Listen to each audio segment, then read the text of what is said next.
Ay, Pilipinas, magandang araw po sa inyo. Luzon, Visayas at Mindanao, kumusta kayo ka-coffee? Lalo na yung mga kababayan nating OFW. O, nabalitaan nyo na ba yan? Nagtungo po si Senator Raffy Tulfo dyan sa Saudi Arabia. At bakit may mga Arabong lawyer?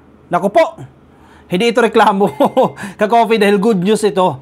May yung mga kababayan natin na nandyan dyan sa Saudi Arabia na may mga kaso, natulungan po ng mga Arabong lawyer, Arabong mga abogado. Yan po kasi yung naging suggestion ni Senator Raffy Tulfo kasi mahirap nga naman kung ikaw ay Pilipino, halimbawa ikaw mag-aabogado sa nasyon nila, sa bansa nila, sa bayan nila. Bagamat yung iba sa atin knowledgeable kung paano nagwo-work yung kanilang gobyerno, mainam pa rin yung abogado mo, alam na ang pasikot-sikot dyan. Kasi yung mga kababayan natin, halimbawa dyan sa Saudi Arabia, na-frame up lang. Kung abogado nandiyan, alam nila yung mga diskarte dyan kung paano malulusutan yan. At yan na ngayon nangyari ka-coffee. May kababayan tayong na-absuelto dahil nag-hire ng abogadong Arabo. Yan po kasi yung naging suggestion dito ni Senator Raffy Tulfo. Oy, positive. Oy, yung mga galit dyan kay Tulfo. May nagawa si Tulfo. Ano yan? Babash nyo na naman. Anyway, sige. Dito muna tayo. Nagpunta kasi siya sa bahay Kalinga 2. Ayan. Sino yung mga nasa Saudi Arabia na nakikinig po sa atin? Senator Raffy Tulfo, binisita ang MWO office at embassy shelter dyan po sa Dubai. Ngayon na nakarecess po ang Senado, nagsagawa ng ocular inspection si Senate Committee on Migrant Workers Chairperson Senator Raidol Raffy Tulfo sa Migrant Workers Office, MWO. Naku, yung mga OFW natin. In fact, sa isa niyang post, nakita ko may mga kababayan tayo nagre-reklamo at may mga nasitang proseso dyan, no? Dahil medyo mabagal daw po yung reklamo. Pero anyway, hindi yan yung focus ng vlog natin ngayon. Ang focus natin, itong naging highlight doon sa pagpunta niya sa Bahay Kalinga 2 Embassy Shelter, na kilala po bilang tawag na Bahay Kalinga 2 dyan po sa Riyadh, sa Saudi Arabia. Hoy, sinong kababayan natin ang taga Riyadh dyan? Sino na yung nakarating dyan? Ito ka-coffee yung mga litrato. Ako, ngayon ko lang din nakikita po itong mga ganito pala ang sitwasyon yan. Ganyan pala yung scenario. Diyan pala naninirahan pansamantala yung ating mga kababayan na may mga problema, no?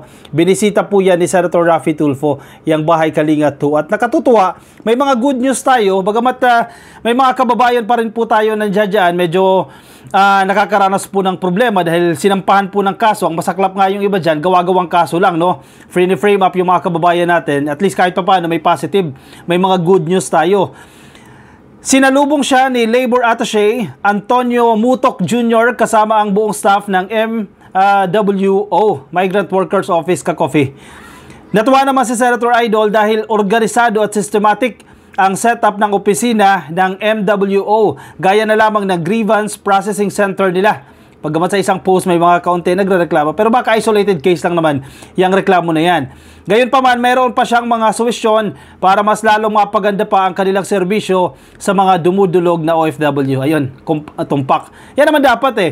Nakita mo yung problema, anong solusyon? Ang mahirap kasi sa iba sa atin, no, may problema, hala, ngaw-ngaw, hindi magbibigay ng solusyon. Kasi wala naman talagang perpekto. Kahit na matagal ng gobyerno yan, matagal ng opisina yan, meron pa rin yung mga problema. Kumbaga may tinatawag tayong rooms for improvement. Ang maganda dyan, alam yung gagawin, alam yung problema at may isasuggest ka paano mapapaganda yan. Hindi puro reklamo ka lang. Yung ilan kasi nating mambabatas, bukod sa hindi na nga makapag-perform ng maayos, puro reklamo pa. Hindi tumutulong, hindi man lang nagsasuggest.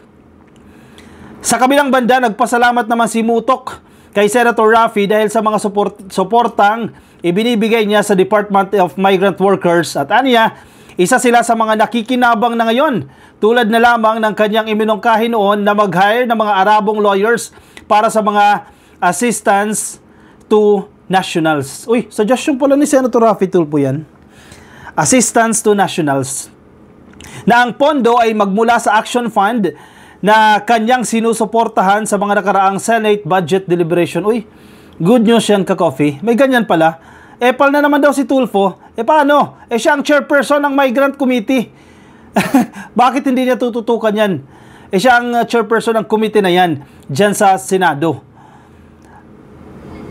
Okay to ha, ka-coffee ha. Maganda yung suggestion na kapag may mga kababayan tayo may problema, ang ibigay na abogado sa kanila, hindi naman sa minamalit natin yung mga abogadong Pilipino, yung mga abogado na alam yung pasikot-sikot dyan. Okay to. Bagamat definitely mas mahal yan ka-coffee kasi nationals yan eh. Magkakaiba naman ang rate yan, di ba? Dito sa Pilipinas, syempre, kung abogado ng gobyerno yan, may mga salary grade na sinusunod dyan. Di hamak na mas mababa naman talaga yung sahod ng mga abogadong Pilipino as compared sa kung kukuha ka ng abogado na national doon sa lugar na yan kung saan may kaso. Pero yun nga, mas malaki nga yung chance na maipanalo yung kaso. Ito yung isang halimbawa, ka-coffee. Malaking bagay ito. Dahil dito, sinabi ni Idol na mas mapadali, napabilis at mas nagiging epektibo ang pagdidepensa sa OFW natin na nagkakaroon ng legal problems. Gasino lang naman yung budget niyan, ka-coffee. At least sinuportahan yung pondo, action fund.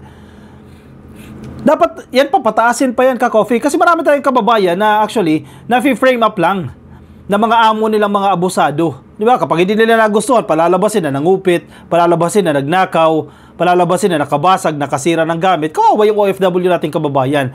Ganito dapat eh. Ako agree ako dito, maganda itong ginagawa na to. Kumbaga premium yung serbisyo na ibinibigay sa mga OFW. Unang-una, malaki yung remittance na inaipapadala nila sa Pilipinas na nakatutulong para umunlad yung ekonomiya natin. Pangalawa, sino ba ang kasama nila dyan? Sarili lang nila. Usually, sarili lang nila. Swerte na kung may kababayan silang kasama sa isang bahay. Halimbawa, household worker. Yan, swerte na kung may kasama siya dyan. Diba, isipin mo, isang kababayan mo, napunta sa isang bahay na puro banyaga. Halimbawa, puro Arabo. Masaklap pa. May manyakis pa na amo. Diba? May salbahe pang anak.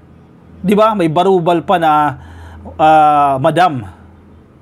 Kaya dapat ibigay yung serbisyo. Kasi ang daming pera ng gobyerno, oh. Huwag pabayaan yung mga OFW. Sa mga ganitong sitwasyon, may mga legal problems, hindi maiiwasan yan eh. Halimbawa, sa 100 na OFW natin, hindi maiiwasan, 1 o 2 o 3 dyan, magkakaroon ng legal problems. Ang importante dyan, may tutulong. Kanino ba tatakbo yan? Alam naman sa gobyerno nila. Tatakbo yan sa gobyerno ng Pilipinas. Eh dito sila galing. In the first place, Pilipinas din na nakikinabang sa kanilang serbisyo. Very good ito ha, ka-coffee ha. Very good yan.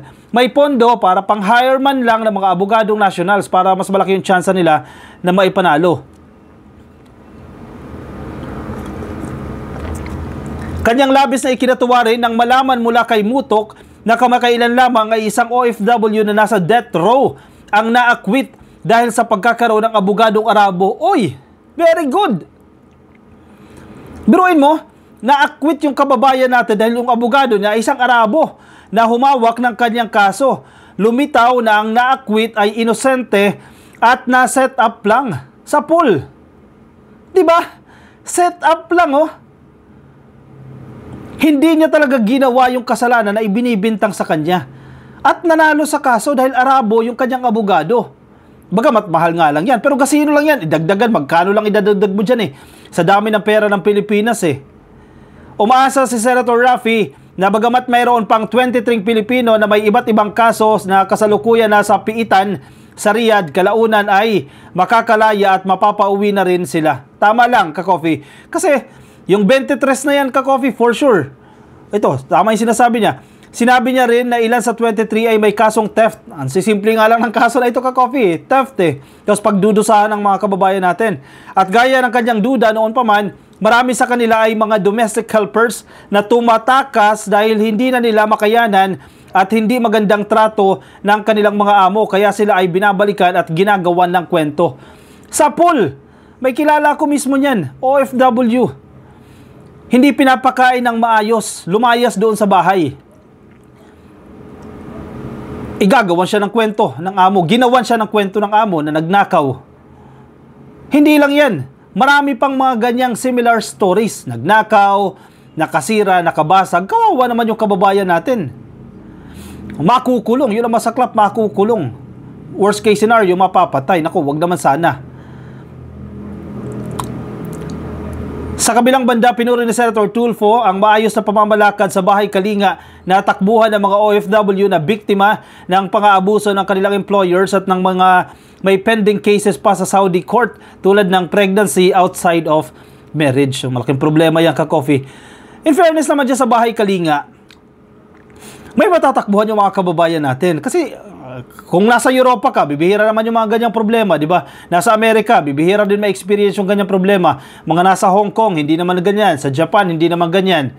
Sa Korea, hindi naman ganyan. Dito talaga sa Middle East, yan ang problema natin. Halimbawa dito sa Saudi Arabia, yan yung pangkaraniwan na problema na dinaranas ng ating mga kababayan. Kaya kung pwede nga lang damihan pa itong bahay kalinga. Wag naman sana, no? Kasi ibig sabihin pag dumami yung bahay kalinga o lumaki yung bahay kalinga, mas maraming nabibiktima. 'Di ba? Whole of a nation approach ito, ka-coffee. Tama ba yung term natin diyan? Basta collective efforts ito.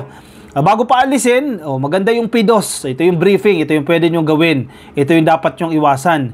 'Di ba? Pag nagkaroon ng ganitong sitwasyon, wag nang hintayin na lumala pa yan. Ito ang dapat yung tawagan. Kapag medyo lumalalala na, takbo na kayo dito sa bahay kalinga. Ito yung mga remedyo na pwede natin gawin. Yan dapat alam ng mga kababayan natin. Kasi kumbaga, yan yung bala nila. Once na nagtumuntong na sila sa ibang bansa, lalo na dyan sa Middle East, alam nila yung gagawin nila.